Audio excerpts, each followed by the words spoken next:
Am letzten Montag bin ich daheim am Tisch gehockt mit unserem Sohn und einem Schulkollegen von ihm, der so einmal in der Woche zu uns kommt zum Mittagessen. Und die Frage, die am Tisch aufgekommen ist, warum regnet es eigentlich manchmal tagelang nicht? Und dann gibt es so Tage wie bei der letzten Montag, wo es ununterbrochen regnet. Die Frage war besonders aktuell, weil die zwei armen Buben 2x20 Minuten im Vollschiff haben müssen Velo fahren und dort wie zwei begossene Pudel an meinem Tisch gesessen sind, das Essen am Reintun, im Wissen, dass nun mal so eine Velofahrt auf sie wartet. Die Kinder haben so eine gute Eigenschaft, zu fragen. Sie sind so unbeschwert, so befreit. Sie wissen, dass sie noch nicht alles wissen, dass sie fragen. Und es gibt so eine ausgeprägte Zeit, meistens so zwischen 2, 3, 4, 5 Jahren in dem Alter, wo die Kinder fragen. Und wahrscheinlich jedes von uns hat schon mal die Erfahrung gemacht, wo das Kind gesagt hat, warum ist das so? Und dann sagst du, ja, wegen dem und dem. Und warum ist das so? Und warum ist das so? Und warum ist das? Und warum? Bis du irgendwann mal so sagst, frag's Mami. Ich weiß es auch nicht. Wie wir in den ersten 2 Teilen von unserer Serie «Wer es glaubt, wird selig» gehört haben, gehören Fragen zu unserem Leben dazu und gehören Fragen auch zu unserem Glauben dazu. Immer wieder kommen wir in unserem Leben und in unserem Unterwegssein mit Gott an so Punkte an, wo uns bewusst wird irgendwo, das, was wir bis jetzt wissen, stößt irgendwie an seine Grenzen. Alles wissen wir noch nicht. Gott ist grösser als das, was ich bis jetzt von ihm kenne. Das kann manchmal eine sehr positive Erfahrung sein. Es kann manchmal aber auch eine sehr schwierige Erfahrung sein. Ich erinnere mich an ein Gespräch mit einer jungen Frau, das ich vor ein paar Jahren hatte, die mich mit Tränen in den Augen angeschaut hat und gesagt hat, das ist das erste Mal, dass ich höre, ich darf Fragen stellen. Meine ganze Kindheit und Jugendjahre durch hatte ich halt viele Fragen an Glauben. Warum ist das so? Wie funktioniert das? Wie ist das mit Gott? Warum muss man das so machen? Und die Leute, die dort waren, an dem Ort, wo ich aufgewachsen bin, haben mir immer gesagt, bist ruhig, hör auf Nerven, stör nicht, du bist eine Querulantin. Und sie haben mir gesagt, ich will keine Querulantin sein, ich wollte es einfach ein bisschen genauer wissen. Ich wollte einfach wissen, wieso ist das so?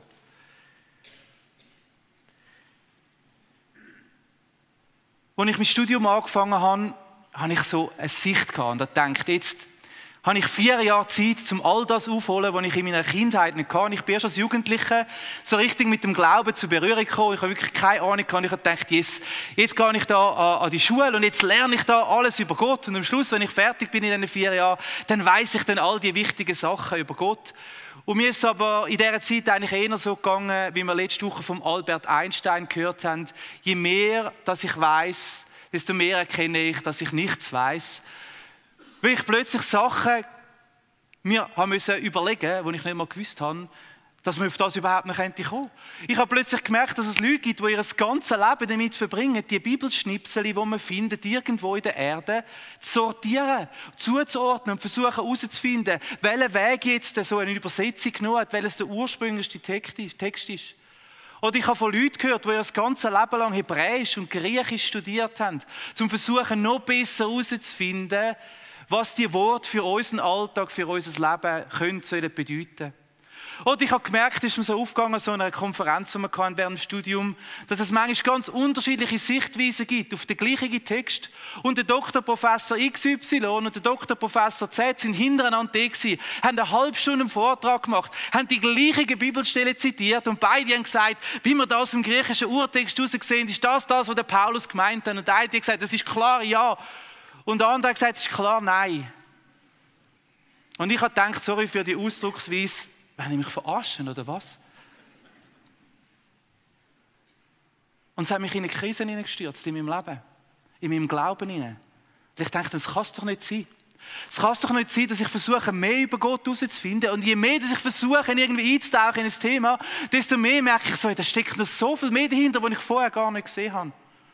Und ich war echt frustriert innerlich. Ich dachte, also, was soll das da sein? Und ich habe gebetet und im Gebet gerungen mit Jesus und ich gesagt, wieso muss das alles so kompliziert sein? Hätte es nicht gelangt, einfach die 10 Gebote und jeder von uns lernt das auswendig, sagt, das ist es, dann was das. Und ich habe ein bisschen Vorwürfe gemacht Gott gegenüber.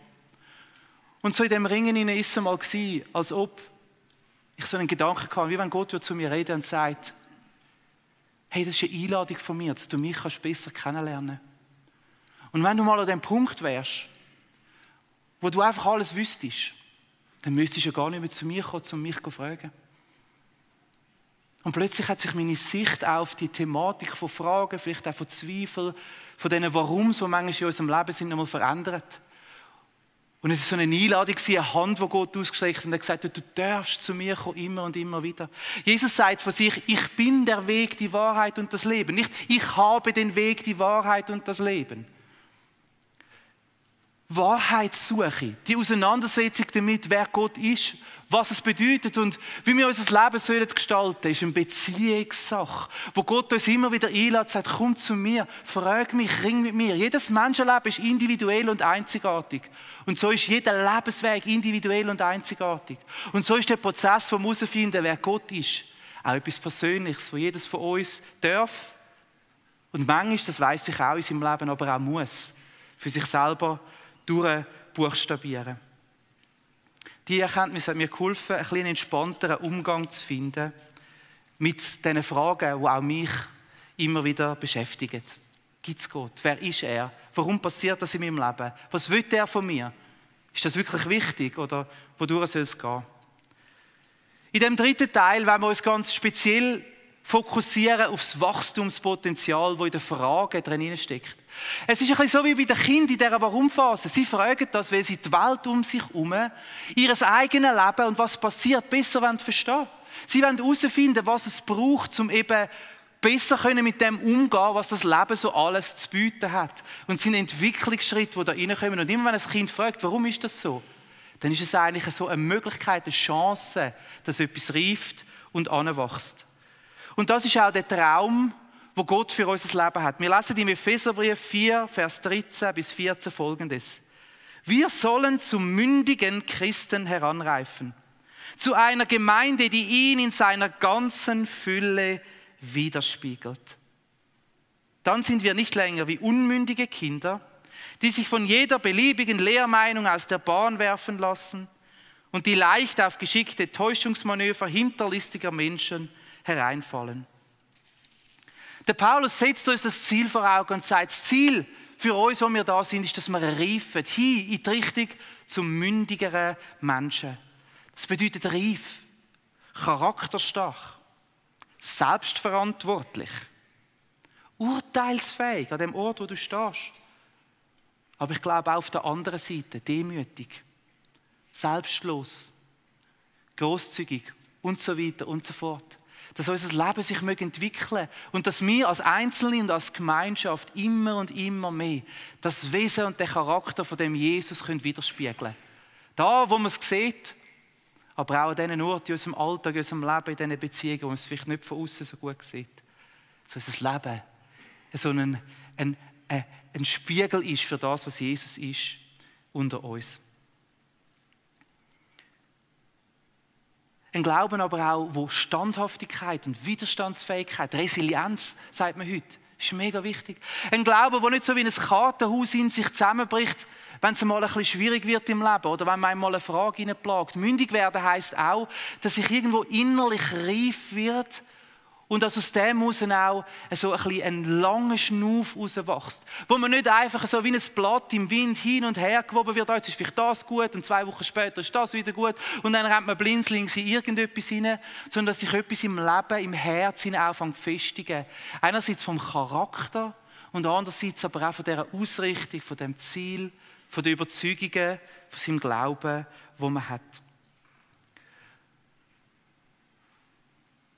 In der heutigen Zeit, wenn man etwas wissen will, was macht man? Ja, früher haben wir gesagt, man googelt, heute fragt man einfach künstliche Intelligenz. Und es erscheint einem manchmal so, dass gerade in so Prozessen, wenn man Fragen hat, wenn man vielleicht auf der Suche ist nach Lösungen, nach Antworten, nach dem Richtigen, dass man versucht, so über den Wissenszugang dazu zu kommen. Und es war noch nie so einfach gewesen, an Wissen heranzukommen wie in der heutigen Zeit. Es war noch nie so einfach gewesen, an Glauben, an Input heranzukommen von Leuten, die viel Wissen und viel Know-how haben. Es gibt so viele Podcasts, so viele Konferenzen, so viele coole Bücher, so viele Impulse, die wir in unser Leben hineinkommen können, dass man manchmal vielleicht ein bisschen an den Punkt kommt, dass man meint, ja, Hauptsache man lernt einfach immer mehr. Und dann landet man dann schon dort, wo man irgendwann einmal alle Fragen beantwortet hat, wo dann mal alles klar ist. Und im besten Fall dann vielleicht allen anderen auch noch ein bisschen sagen kann, wie es eigentlich richtig wäre und wie man es richtig machen sollte. Weil man weiß es ja selber viel, viel besser, weil man so viel gelernt hat. Und das sind alles coole Inputs. Und bis so gut, geniessen das, macht Gebrauch von dem. Kommt weiter in den Gottesdienst und hört uns beim Predigen zu. Wir haben hoffentlich inspirierende Gedanken für euch. Und ich selber bin auch ein Mensch, der auch so einen Zugang hat zu Gott, übers Nachdenken, übers Lernen. Und es sind für mich so richtig spezielle Erfahrungen, wenn irgendwo ich einen Faden wieder sehe, wo irgendein Zusammenhang entsteht, wenn ich in einem Thema so das Gefühl habe, so, jetzt gehen mir die Augen auf, jetzt erkenne ich etwas, dann ist das so ein Moment, wo meine Freude und meine Leidenschaft für Gott nochmal so richtig wächst, wo mein Glauben nochmal wächst und meine Sicherheit. Und trotzdem merken wir ja alle auch, dass oftmals unser Leben sich dort am stärksten verändert, wo wir in einer Situation sind, wo es irgendwie nicht mehr gleich weitergeht, wie es bis jetzt gegangen ist. Wo wir vielleicht anstehen mit dem, was wir bis jetzt gewusst haben. Wo plötzlich das, was wir gemeint haben, nicht mehr mit dem zusammenpasst, was wir auch erfahren und erleben. Wo vielleicht Fragen aufkommen. Es ist gut, Neues zu lernen. Es ist gut, sich weiterzuentwickeln. Aber es gibt oft auch so Veränderungsprozesse, die durch Schwierigkeiten und Herausforderungen durchführen. Der Jakobus, einer der ersten Leiter der Christen, schreibt in seinem Brief ihnen Folgendes: Liebe Brüder und Schwestern, jetzt müsst ihr euch ein bisschen festhalten, weil es ist ein bisschen provokativ, betrachtet es als besonderen Grund zur Freude, wenn euer Glaube immer wieder hart auf die Probe gestellt wird. Ihr wisst doch, dass er durch solche Bewährungsproben fest und unerschütterlich wird.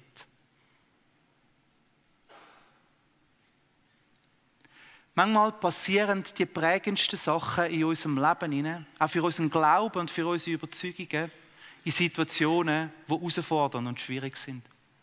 Manchmal, wenn wir so an dem Punkt anstehen, wie wir in dieser Serie oft auch schon gehört haben, dass man auch ein bisschen ringt, vielleicht sogar plagt ist von Themen, wo es einfach irgendwie nicht aufgeht. Von dieser Frage vom Warum. Warum passiert das? Warum ist das so? Warum ich? Warum da? Warum jetzt? Warum macht Gott nicht etwas anderes? Manchmal auch dann, wenn es Schicksalsschläge gibt, Herausforderungen, wo man irgendwie merkt, so, es stimmt einfach, es geht irgendwie nicht auf, es stimmt einfach nicht so, wie ich es gedacht habe. Und der Jakobus sagt, betrachtet es als Grund zur Freude, als besonderen Grund zur Freude. Das ist schon ein bisschen krass, nicht? Und manchmal, wenn da Probe steht, dann kommt in mir so ein bisschen das Gefühl auf, als ob Gott uns wie sagt man, so einen Knüppel zwischen die Beine rühren. Also im Sinne von, ich stelle dich jetzt auf Probe in der Hoffnung, dass du ein Stolper ist, oder? Das sind die Prüfungen, die vielleicht auch du selber kennst, immer so Prüfungssituationen. Das ist eigentlich so, die Angst, dass man versagt. Aber ich habe das Gefühl, wenn da von Probe und auch von dieser Freude steht, dann geht es nicht darum, dass wir so Masochisten sind, die uns freuen daran, wenn es schwierig ist in unserem Leben. Sondern Probe ist vielleicht viel eher zu verstehen als etwas, das das zum Vorschein bringt, was dahinter steckt. Es zeigt, wie es wirklich steht um Sachen. Und es holt vielleicht manchmal auch das aus unserem Herz raus, was tief drin steckt. Wir merken in solchen Situationen dann, wie es wirklich ehrlich steht um unser Vertrauen in Gott, wie es ehrlich steht um unsere Hoffnung, die wir noch haben, dann, wenn sie auf die Prüfung gestellt wird. Wie es um unseren Frieden steht, in unserem Herzen, wo wir sagen, dass Gott uns den schenken möchte, wenn die Umstände alles andere als friedensförderlich sind in unserem Leben. Wir sollen so Herausforderungen, glaube ich, nicht aktiv suchen, im Sinne von, ja, jetzt gehe ich da rein, Hauptsache es ist möglichst schwierig, so, dann lerne ich möglichst viel. Gerade die Menschen, die Schwieriges in ihrem Leben erleben, wissen, dass es auch eine Bürde ist, die man trägt. Aber ich glaube, es ist ein Wort von der Hoffnung und vom Zuspruch für uns alle, dort, wo wir stehen in unserem Leben, dass die Realität von so offenen Fragen, von Zweifeln und von Herausforderungen etwas ist, was wir alle kennen. Und dass wir da drin Gott suchen können. Und dass da drin Gott aus dem Schwierigen etwas herauswachsen lassen kann, uns innerlich verändern kann. Und seine Gedanken über unserem Leben sind Gedanken, die uns gut tun sollen, die uns eine Zukunft schenken sollen, die hoffnungsvoll sein für unser Leben. und in dem Ringen mit Gott man auch durchringen kann, zu einem tieferen Verständnis vom Wesen von Gott. Man kann zu einem gefestigten Glauben anwachsen, geht auch durch so einen Prozess durch. Und wenn du in so einem Ort jetzt stehst, vielleicht, dann will ich dir das Wort zusprechen, also das Wort vom Trost und von der Hoffnung für deine Lebenssituation. Vielleicht schreien im Moment Gott die Fragen richtig gross in deinem Leben. Vielleicht sind die Zweifel schier unüberwindbar. Ich will es dir zurufen, Gott möchte das Beste für dich. Das ist manchmal schwierig zu sehen im Moment und es ist manchmal schwierig herauszufinden. Und manchmal ist es nicht vollkommen da auf dieser Erde, erst im Himmel in der Ewigkeit. Aber es kann mit uns etwas machen. So schwierige Erfahrungen führen nicht automatisch dazu, dass unser Leben reif und mündig wird. Es ist manchmal ein bisschen mehr so eine Weggabelung, wo es in zwei Richtungen gehen kann. So offene Fragen, Herausforderungen in unserem Leben oder Zweifel, die können manchmal dazu führen, dass wir daran verzweifeln und dass wir merken, es ist eigentlich ein Hinderungsgrund, um eben wachsen, näher hin zu Gott. Wir kennen das vielleicht von Leuten in unserem Umfeld, die in ihrem Leben so Erfahrungen gemacht haben und irgendwie dort drin nicht an einen Punkt angekommen sind, wo sie es gut verarbeiten für sich selber. Und man kann zuschauen, wie unverarbeitete Fragen, Herausforderungen und Zweifel Menschen zunehmend bitterer anfangen zu machen, zynischer anfangen zu machen, sich innerlich anfangen zu distanzieren, weil die Enttäuschung über das, was nicht so war, wie man es gedacht hat, wächst. So Punkte in unserem Leben führen uns manchmal an eine Weggabelung an zwischen bitter und besser. Zwischen dieser Frage, wie gehen wir damit um? Und nehmen wir uns wirklich Zeit, um diesen Sachen auch auf den Grund zu gehen.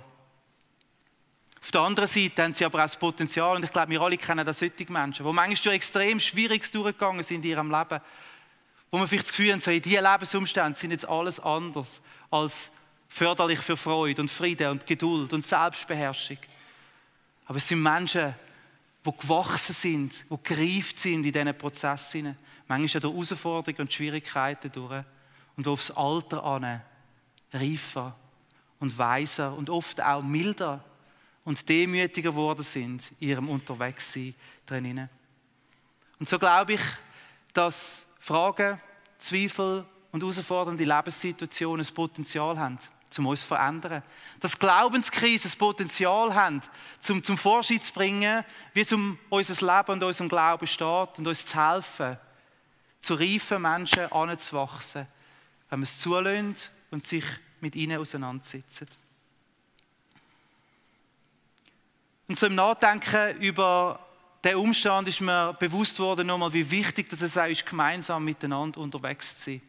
Manchmal fühlt man sich an dem Ort, wo man eben mit so Fragen und Zweifeln ringt, auch ganz allein, einsam. Und Leute um sich herum zu haben, die einem helfen, eben da durch so einen Prozess durchzugehen, das ist eine enorme Stütze. Und das ist auch etwas, was die Bibel uns zuruft als Gemeinschaft, als Kirchen. Uns, wo wir da zusammen sind, sagen, sind miteinander unterwegs. So heisst es im Galaterbrief, jeder soll dem anderen helfen, seine Last zu tragen. Auf diese Weise erfüllt ihr das Gesetz, das Christus uns gegeben hat. Gerade in so Momenten in unserem Leben, wenn wir vielleicht ringen mit Themen, dann sind wir verletzlich. Dann ist eben so eine Weggabelung da, wo sie in verschiedene Richtungen gehen. Wie gut ist es dann, wenn man Leute an seiner Seite hat, die einem für einen glauben, die vielleicht mit einem und für einen beten in so einer Situation, die da sind und sagen, hey, ich begleite dich, ich stütze dich. Und ich wünsche mir es für uns als Kirche, dass wir so einen Ort sein können, wo Menschen, die ringen, wo Menschen wie die Frau, die mir gesagt hat, ich kann es einfach ein bisschen genauer wissen, einen Platz haben in unserer Mitte.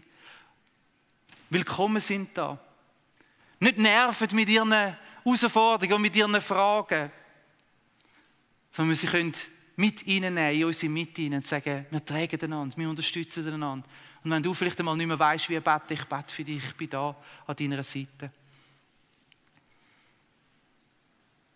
In dieser Serie haben wir mehrfach von dem Buch vom Hiob gehört und von seinen Herausforderungen, von seinen Schicksalsschlägen, die er erlebt hat, von diesen grossen Fragen, die ihn plagt haben, vor allem die Frage vom Warum. Und in dem grossen Mittelteil vom Hiob lesen wir auch von seinen Freunden. Es treten 4 Freunde auf, die ihn begleiten in diesem Prozess hinein. Und leider muss man an dieser Stelle sagen, machen sie es so mehr oder vor allem eher weniger gut in diesem Moment. Sie probieren es zwar mega gut zu machen, sie sind bemüht, aber sie fokussieren sich extrem stark auf den Versuch, Erklärungen abzuliefern. Jedes so ein bisschen haltet die Spannung fast nicht aus, dem Hiob zuzuschauen, wie er da leidet. Und sie fangen an, ihre weisen Ratschläge und Tipps weiterzugeben. An was es wahrscheinlich liegt, wer wahrscheinlich die Schuld ist, was wahrscheinlich dahinter steckt. Und man spürt so, wie der Hiob nicht nur mit Gott ringt, sondern manchmal auch mit den Freunden, die um sich herum ringt. Und es hat mich nochmal daran erinnert, in dem Unterwegssein und in dem gemeinsamen Lasten zu tragen, auch sehr achtsam umzugehen miteinander. Ich glaube, in solchen Situationen kann man es manchmal auch mega gut meinen, aber in dem gut Meinen nicht so gut machen. Und es scheint so, als ob die Geschichte vom Hiob dir und mir wird zurufen, wenn man Menschen begleitet, in diesen Prozess hinein, dass wir nicht zu viele Erklärungsversuche unternehmen, sondern dass wir vor allem da sind. Menschen brauchen es in dem Moment nicht belehrt zu werden, sondern begleitet zu werden. Leute an ihrer Seite zu haben, die Hoffnung hochheben, die Stützen sind, die tragen, die aber auch akzeptieren können, dass es manchmal so Fragen und Prozesse gibt, wo irgendwie da innen etwas muss wachsen und sich verändern. Wo du nicht einfach kannst über den Kopf oder weil irgendjemand anderes dir sagt, hey, Gott liebt dich, glaubst doch jetzt. Oder Gott meint es gut mit dir, glaubst doch jetzt. Das geht manchmal nicht. Es muss wachsen da innen. Durch die Fragen, durch die Auseinandersetzung, durch das Zusammensein mit Gott. Und dann können wir Begleiter sein an der Seite. Und ich glaube, dass die Empathie da drin so ein Schlüsselwort kann sein. Sich versuchen einzufühlen in eine andere Person, mitfühlend zu sein. Versuchen es Gegenüber zu sein, der sagt, hey, du darfst bei mir sagen, wie es dir geht, und ich versuche aktiv nachzufragen. Manchmal hilft es nur schon, das abzuladen. Ich kenne das auch. Manchmal, wenn mich so Sachen beschäftigen, dann will ich nicht, dass jemand anderes für mich das löst. Ich weiss ja, das geht gar nicht. Aber es tut mir gut, mal den Frust von der Seele zu reden und zu sagen, ach, das nervt mich einfach. Oder ich weiss nicht, wie weiter. Und es langt, wenn jemand sagt, hey, ich verstehe dich so gut. Ich kenne das. Ich habe das auch schon in meinem Leben. Hey, ich bin da für dich. Manchmal kann man vielleicht so im Gespräch dann jemandem helfen, die Fragen ein bisschen zu sortieren, oder? Also, was ist es denn genau, was schwierig ist für dich? Was beschäftigt dich? Und es hilft mir manchmal auch, dann versuchen zu formulieren. Oder das ist das Wirrwarr in einem rein, all die Emotionen, die Fragen, darf ich das, soll ich das, darf ich überhaupt die Frage haben? Aber ich kann sie ja gleich, so geht es mir jetzt da drin rein. Und jemanden zu haben, wo ich mich mitteilen kann und wo mir vielleicht hilft, einmal zu sagen, ja, was ist es denn eigentlich, was im Moment herausfordernd ist für mich.